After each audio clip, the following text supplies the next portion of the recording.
Hi, this is Dr. Nick. I'm the incrementalist here with incremental insights for better business, better health. And I'm Fred Goldstein with Accountable Health, working with employers on their employee benefits programs and returning to work and operating during COVID as well. So, Nick, we're now approaching and having the July 4th holiday come up, and there's a lot of issues. Obviously, we looked at it a year ago. We're looking at it again. What are you seeing with that? Let's start there, and then perhaps we go to the J&J vaccine and discuss that a bit. Well, it's a big holiday, so it's people getting together, although mostly outdoors. Although with all the weather variation and unusual weather, especially the heat dome, that's a new term we've all learned, right? That was a new one. Like the polar vortex. Now we've got the heat dome. We're really escalating the scientific terminology here. Maybe it's not going to be as much outside, but it is predominantly outside, and indeed fireworks. And I think certainly in our area, the weather's expected to be better. This time last year, I think there was a lot of pressure not to have get-togethers, not to get-togethers with family. At this point, the guidance is you can do it.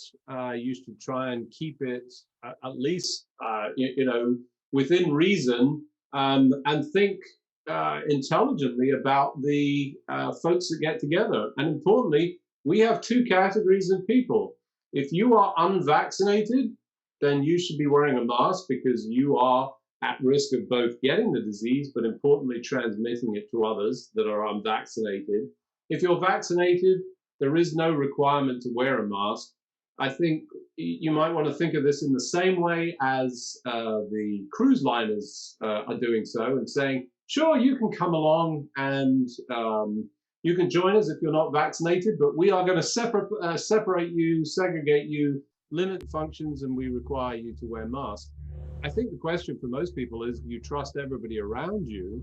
That said, the vaccines are very effective and protect people accordingly, which means you should get vaccinated.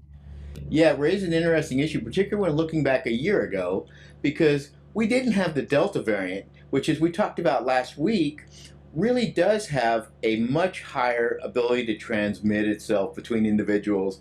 And so now you saw the studies that you mentioned, and so I started thinking, well, outdoor groups, maybe it's not as safe as it used to be.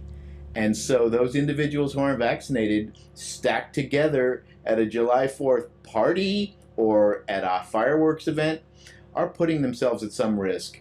And so I do agree with you. It's something that really needs to be considered this holiday. I hope people do that. And speaking of variants, obviously, you had mentioned before the call about this J&J variant, the J&J vaccine, and its ability to work against the variant. Is there some news on that?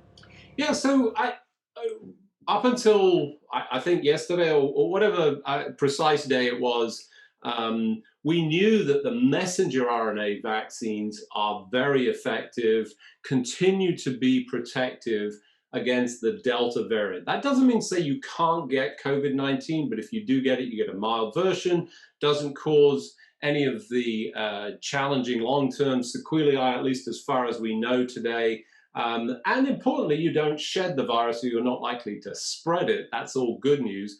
We didn't know that with any degree of certainty with the J&J, the single-dose vaccine, but it turns out, based on the data that's just been published, that it's proving to have as good an effect, and apparently, interestingly, the effectiveness of the vaccine increases over time, which is good news for all those folks that say, I don't want to get another vaccine, I don't want to be going back and having jabs.